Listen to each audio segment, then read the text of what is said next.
So as I say, tonight we're going to talk about paradigms, how they control our lives, and how they impact the results that we get.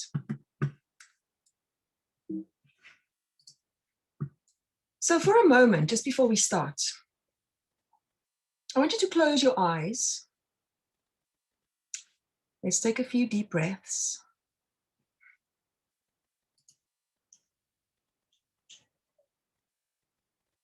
Just breathing in deeply, breathing out. And allowing yourself to just come into this present moment wherever you are.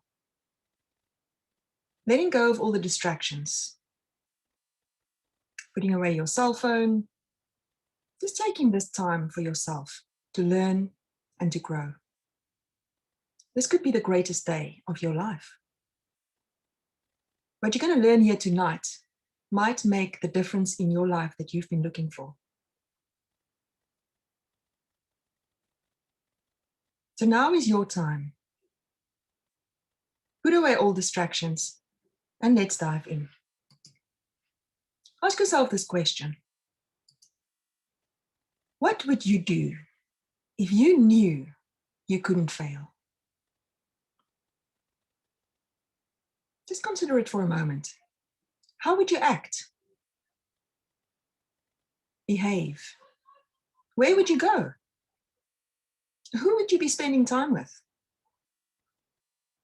We don't often give ourselves the time and opportunity to think of it because we always think that we are limited and that there's limitations that prevent us from doing what we want to do, from achieving what we want to achieve. But if you knew that you couldn't fail, wouldn't you be bold and courageous and just do whatever you are led intuitively to do?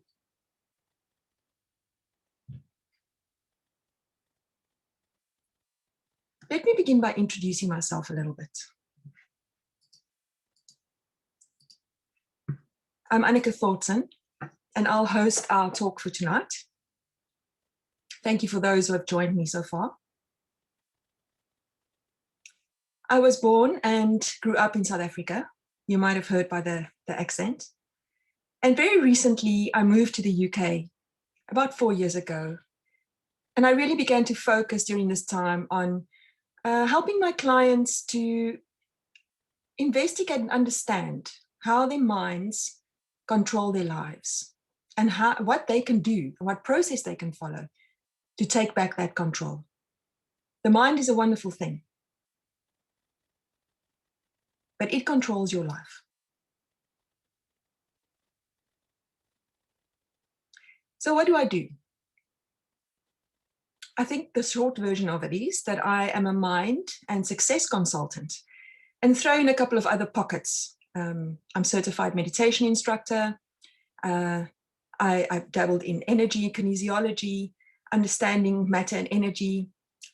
I'm really interested in the quantum physics.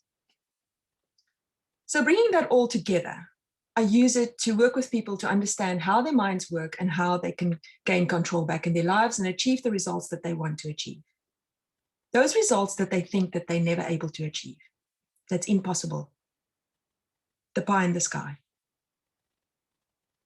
Imagine, I used to think, I love Disney movies, by the way, and I used to always think, if I had that magic lamp, what would I ask for?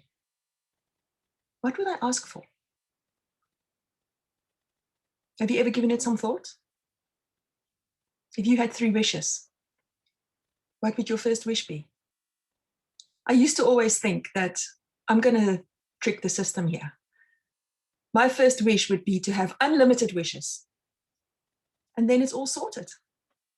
I wouldn't ever run out of wishes. The process I'm going to be sharing with you tonight has granted me that first wish, has given me the process that is repeatable, that I can follow to achieve those results, no matter how stretched they are. And that's the reason why I wanted to share it with you, because it might make a huge difference in your life. So please give all your attention tonight and really work with me over the next 45 minutes in understanding what we're talking about and how this can impact your life and open up so many new avenues for you. So I started my career in the corporate environment, where I achieved a lot of success. Many of you might know me from that time of my life, where I was a partner at a global professional services firm. And as I said, with my team and with the people that worked with me, we achieved significant successes. And I always thought that it was because we worked hard, because I was well organized, because I was very detailed focused, a perfectionist, always in control of everything, and just very smart. Now, all of that might be true. But I realized after I'd left that there was something else. There must have been something else that gave me the results and the success that I had achieved. Something that I wasn't aware of. Something that I couldn't replicate. And so I began to study everything relating to the mind, because somehow I knew that the key, the secret, was in the mind. All the great leaders have told us that what we think about is what we become. What we think about determines the results that we get. I started studying meditation. I started studying great mentors such as Bob Proctor, Deepak Chopra, David Hawkins, and many others, to begin to understand how to use my mind, how it works, how it's operated, and how it's programmed, how to use this to my benefit in life. So with that said, let's dive right in. Go back to my share screen. Please make yourself comfortable, grab a pen and a piece of paper, and take some notes of those key issues and key things that you can apply in your life. And at the end of the session, I'll share with you a process with 4 steps that you can follow to achieve these results in your life. Now, it's said that a donkey doesn't hit his foot against the same stone twice. So I wonder why it is that we keep doing the things that we shouldn't do. It keeps giving us the results that we don't want, but we keep on doing it anyway. How many times have you perhaps decided that you wanted to lose weight? You go on a diet, you change your behavior slightly, you get certain results. And then when you get when you see that piece of chocolate cake, you can't resist. You eat it anyway. Somebody asks you, why did you do it? You say you don't know. You just had to do it. How many times do we do things, or don't we do things that we know we should be doing to give us results? We don't get the results that we want, and we keep on not doing that. Ralph Waldo Emerson said, "We become what we think about all day long." But here's the kicker.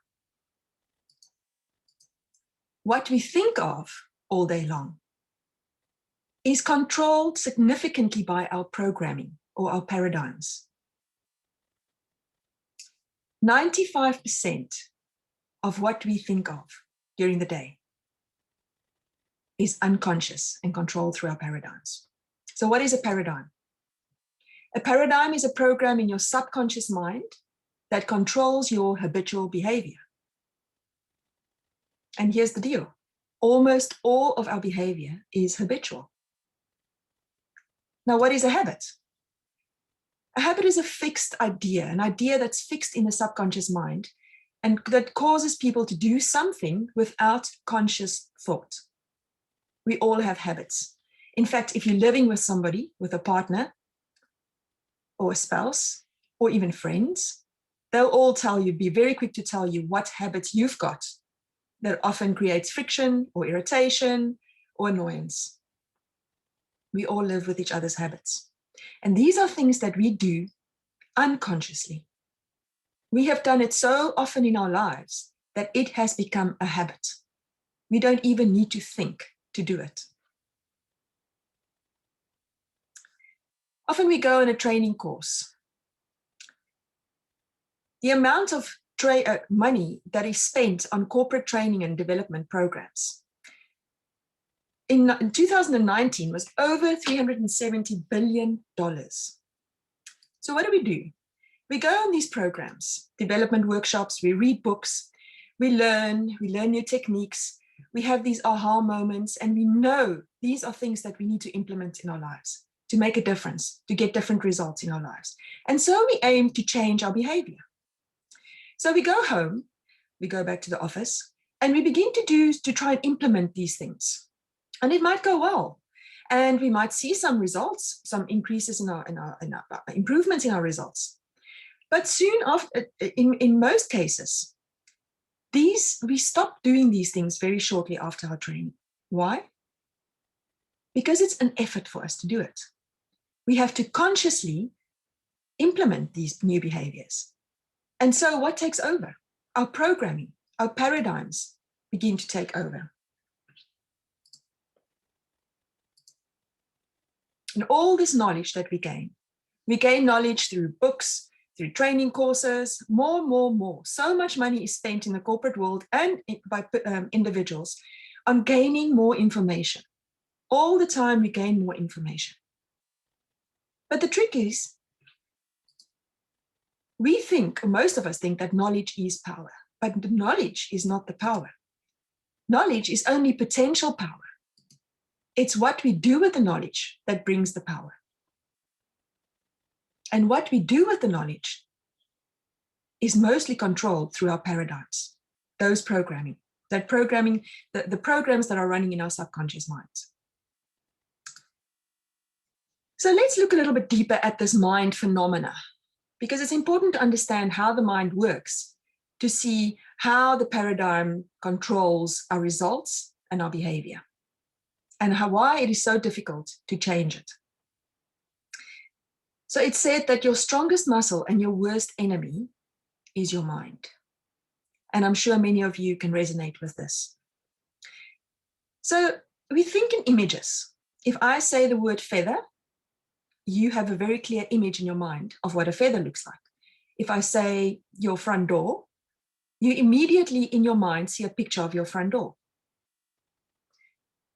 Now, what if I say to you, see the mind? It's hard to form a picture because nobody knows what the mind looks like. Most people think it's the brain. But the mind is much more than the brain. It's your energy. It is in every cell of your body, and it controls your whole being. The brain is just the performer, or the area that sends out the commands that come from the mind. So in the 1950s, a Dr. Thurman Fleet decided to create a little picture to make it easier for people to understand how the mind works and what it's about. And he came up with this little figure that we call the stick figure. He said, put a circle, big circle, and divide it into two. The top circle would represent, half of the circle would represent your conscious mind, and the bottom part of the circle would represent your subconscious mind. Then add a smaller circle, which would represent the body. Now, what happens in these two parts of the mind? Let's look at the conscious mind first. The conscious mind is our intellectual mind, or our thinking mind. That's where we gather information, we read, we memorize, we get tested, and we offer the information back in tests, presentations, and in many other situations. This is where we memorize and learn and store the knowledge. The subconscious mind, on the other hand, is the emotional mind, the intuitive mind. With our conscious mind, we are connected to our outside world, the world that you see around you, through our senses. We see, hear, smell, taste, touch, and all of this is input that comes into the conscious mind, where we begin to think about it. Every stimulus comes into the conscious mind and generates a thought that goes with it. Now, those thoughts begin to bring emotion or feeling into our bodies. And this all happens in the subconscious mind. The conscious mind has the ability to accept or reject anything, any information that comes to it. It can also originate new ideas, creative ideas, innovative ideas through the use of our imagination, which is one of the higher faculties that we have as human beings. Now, the subconscious mind cannot reject anything. All that is put through onto the subconscious mind, and know that the subconscious mind is a record of everything that we have ever experienced in our lives. Everything you have ever seen, heard, smelled, tasted, touched, and everything that everybody has ever told you, every experience you've ever had, is archived in the subconscious mind. It cannot reject anything. It is completely subjective. And on top of that, it cannot determine the difference. It doesn't know the difference between what's real and what's imagined. It takes everything as the truth and as real.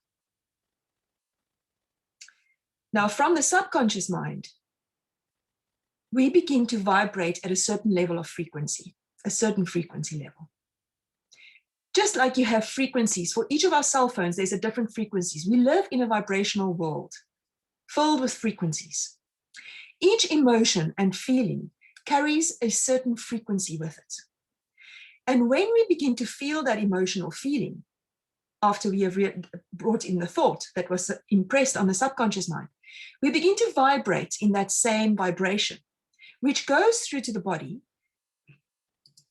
And the subconscious mind, therefore, and the programming within the subconscious mind controls 95% of all our behavior.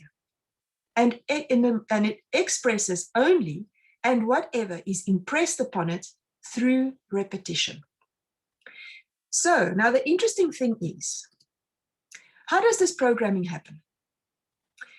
When we're born, we come into this world, our conscious minds have not been, the conscious mind faculties have not been developed yet. So we don't have a reasoning factor yet to reject or decide what we want to accept. So what happens?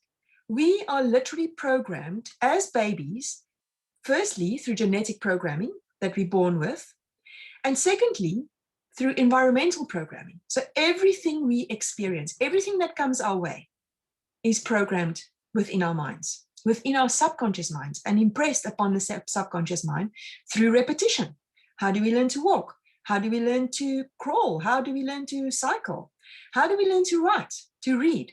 Through repetition. Repetition, repetition, repetition. And all of those inputs very much goes and forms a programming within our subconscious minds. Everything that we see, that we take in, that we hear around us from anybody, all our parents, our teachers, our friends, what we see and hear on the TV, no matter what it is, all that information goes in. The subconscious mind at this stage, from birth to about 7 years, just soaks up everything like a sponge. And it goes, and through repetition, hearing it over and over and over and over again, those become our beliefs. Some of the beliefs that most of us hold are things like money doesn't grow on trees. Who do you think is going to pay for this? You have to work hard to be a success. You have to put in long hours to achieve results. Now, these things you might see, has been proven in many instances. But could it be that this is programming that's been handed down to us? Now, when you look at your cell phone, you know that the programmers of your cell phone are highly qualified.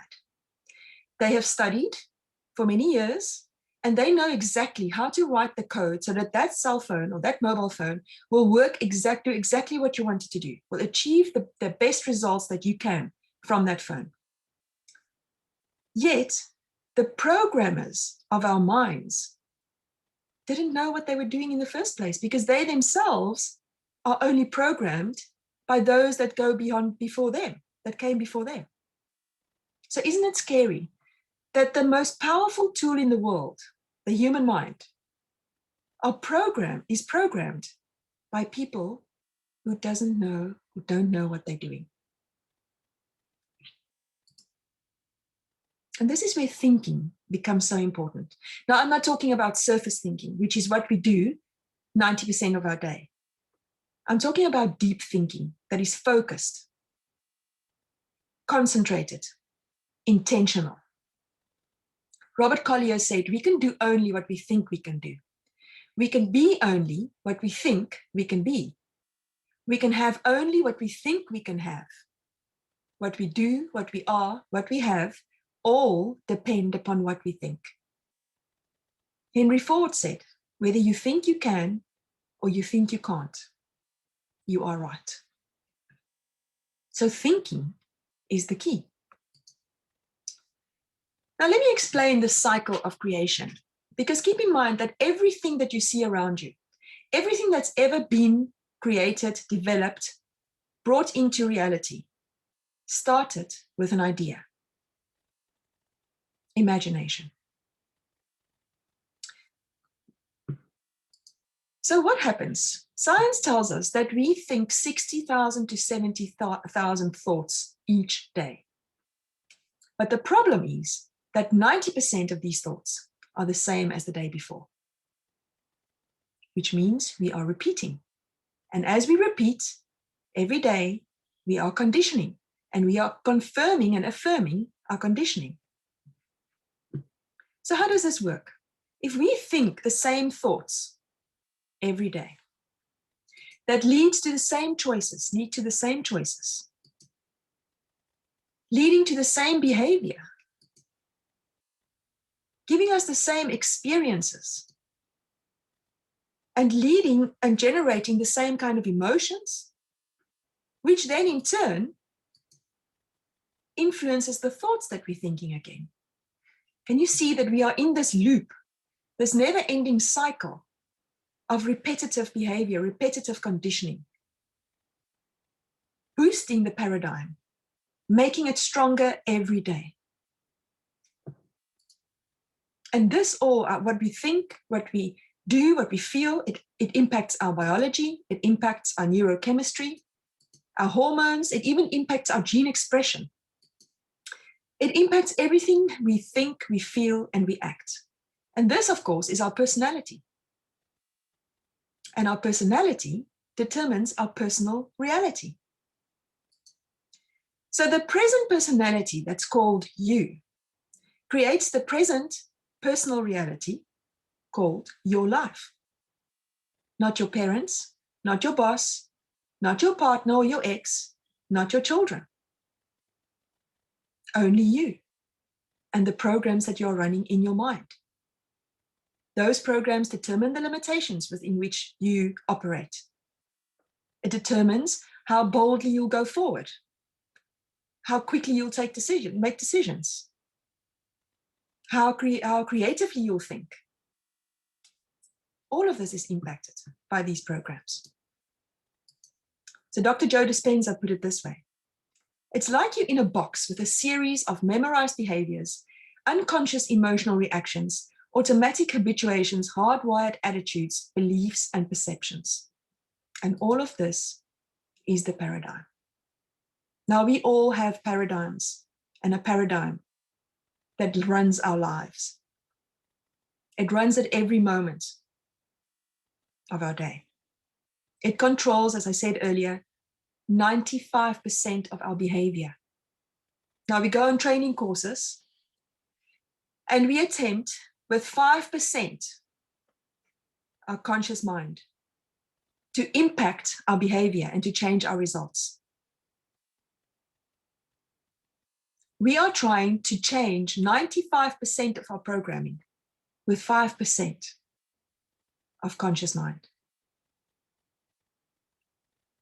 The cause of our results are lying in the subconscious mind and in the paradigm that we're running there, in our program.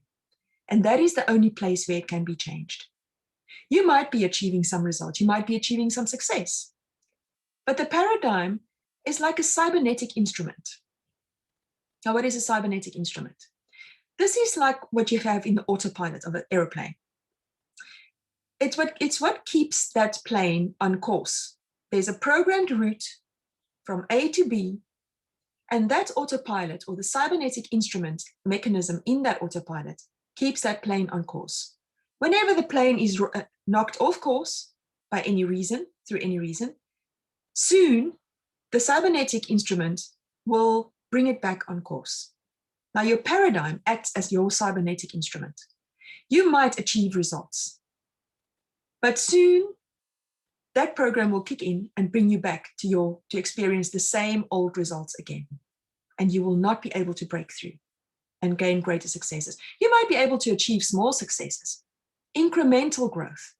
But what I'm talking about is quantum leap results, exponential results. Now, wouldn't you like to achieve that? I think all of us will. So how do we bring about this big change?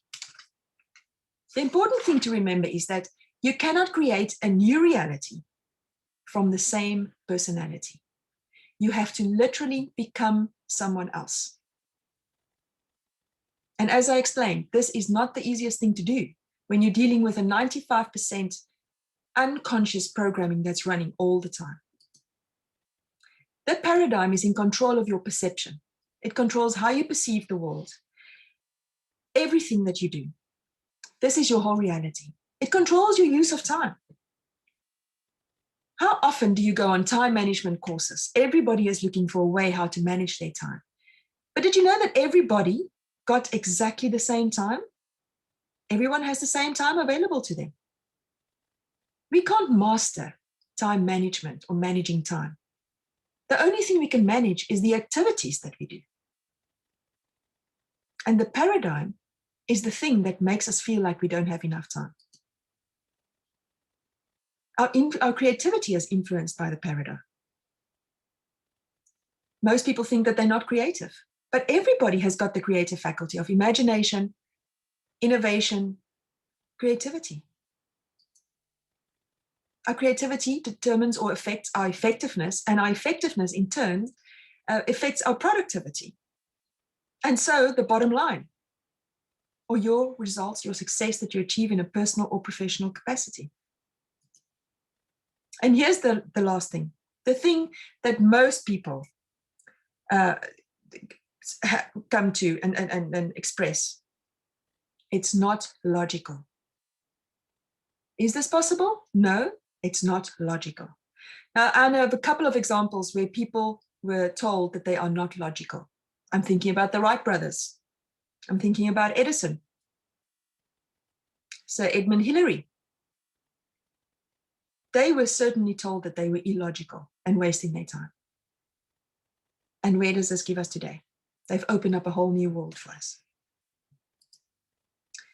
Bob Proctor says, when you decide to start changing the paradigm, you can literally change anything in your life. Anything in your life. Your worst enemy cannot harm you as much as your own thoughts, unguarded. And so it becomes critical to begin to think what you are thinking about, to become conscious of your unconscious habits and behaviors. If you want to make change, permanent and real change in your life. So I said in the beginning that I will share with you a 4-step process that you can use and implement to begin to get these quantum exponential type results in your life. Step 1 is that you have to raise the awareness of your paradigm. You have to raise an awareness within yourself of those programs that you are running. Then you have to determine, that is point A, that's your starting point. Then you have to determine, what is point B? What is it that you really want? And mostly those things that we think that we cannot achieve. The third step is to begin to believe that you can achieve those things, that you're able to. The 2 sources that we go to for our information is theology and science. And both of these sources clearly says that you can do anything that you put your mind to. Now, I guess the trick then is to put your mind to it. And what is preventing you from putting your mind to it? And in that last step is the key, to reprogram the subconscious mind, to reprogram, to create a new paradigm that will control your unconscious behavior and take you towards that success and results that you want. So let's go a little bit deeper into each one of these. So step one is to become aware of the paradigm. What does this mean? How do you do this? Ask yourself, what results do I see in my life right now? Perhaps take an area where you are experiencing a challenge, a project in your career, where perhaps you are not seeing the results that you want to. What do you see at the moment? Because working backwards, if we know that the paradigm is what controls our results, if we look at the results, we can begin to know and realize what the paradigm and the programming is that's giving us that results. What do you believe? What do you believe about this specific situation, this project, this challenge? Why do you believe this?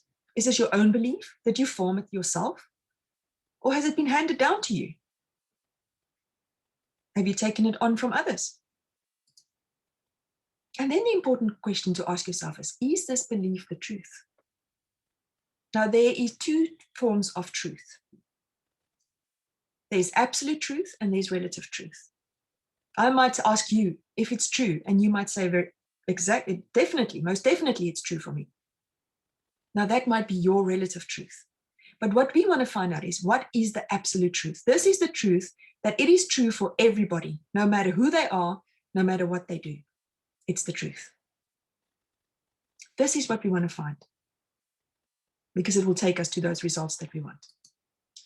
Now, in step two, we want to determine what results do we want. Now, the problem we have is that most of us will say, what is that magic lamp wish? Now, that's not possible because I don't have money, I don't have time, I don't have the resources, I don't have the people, I don't have the ability, I don't have the skills. And so we don't even go there. But if you want to quantum leap your results, you have to really begin to fantasize. You have to say to yourself, if I had no limitation and no constraints, what is it that I want? What is it that I want to achieve? In my life, in my career, in my relationship, in my well-being, what do I want to achieve? Einstein said, if you want your children to be intelligent, read them fairy tales. If you want them to be more intelligent, read them more fairy tales. And why is this? Because all vision grows from fantasy.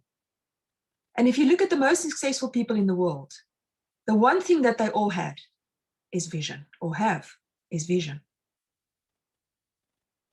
Now, as children, we are taught that, over and over and repeatedly taught, that fantasy is just for children. And so we grow up as adults and we don't fantasize anymore. We don't use our imagination, that higher faculty that we've been given. And we begin to limit ourselves based on what we believe is possible for us, and based on circumstances, and based on our environment. We become victims of our circumstances, victims of our situations. We give our control away. We allow others to dictate, and situations to dictate what we achieve in our lives. Napoleon Hill said, what the mind can conceive and believe, it can achieve. But you have to allow your mind to take flight and to really set those goals that you want to achieve. Understand them. Even if you don't know, those goals that when you set them, you have no idea how you would achieve it. Those goals are the vision goals, and the ones that will push you to exponential results. The third step, I think, is the hardest step. To believe. This is where you begin to bump up against the paradigm, that cybernetic instrument in your mind, where it's going to keep bringing you back to the course that's been plotted through your beliefs, your thinking, your ideas, your habits. To change your beliefs, you want to ask yourself, what do I currently believe? Now, some of this you already did in step 1. And what do I have to believe to achieve this fantasy? What do I have to believe that is possible for me to achieve this fantasy from step 2? And again, this requires deep thinking, deep, focused, intentional thinking. And to tell you the truth, for me, the biggest benefit that I have received in my life from a regular meditation practice is the ability to focus my mind into this deep thinking, to command my mind away from the surface thinking, and to really go deeply into what I believe is possible to take me to those results. Step 4, we reprogram. This is the final step. We reprogram the subconscious mind. And just as we did it in the first instance, over many, many years of repetition, the only way to reprogram the subconscious mind is by focused repetition and action. Now, we are not taught in any traditional education or training how to do this. Yes, there are many people around who teach affirmations. And the one thing I think that is often left out is that we affirm every second of the day. Those times that you put those positive affirmations in, that's great. But remember that that's only 5% of your mind that you use, your conscious mind, to put that. For the rest, the 95% of your day, the unconscious affirmations are done based on your paradigm. So this is not an easy part to do. It's a simple part to do, but it's not easy. It takes commitment. It takes discipline. And it takes a burning desire to achieve those goals that you have set for yourself or that you want to see in your life. It requires a specific process to impress a new image intellectually and emotionally onto the subconscious mind, from where new emotions and vibrations can begin to filter down into the body, commanding it to take new actions habitually, bringing you to that level of success. Nothing, if you master this process, nothing is too big to achieve. Literally nothing. Now, if you want to be on target and you want to see permanent and significant results, change in your life or your business, substantially improve your results or your bottom line, Bob Proctor says, tell me what you want and I'll show you how to get it. Investing in understanding this process, that you will be able to repeat, it's a process that is repeatable, and you will literally be able to achieve everything that you set your mind to, everything that you want to achieve, whether it's in your professional life, with your team, with your business, with your career, or with your personal life, relationships, well-being, health, or wealth. Now, if you're interested to find out more, I would happily spend some time with you, and you can use this link to contact me and set up some time that suits you. And I will be more than happy to explore with you what it is that you want to achieve in your life and how you can go about doing that. So we are about 40 minutes down the line. I'm going to stop our recording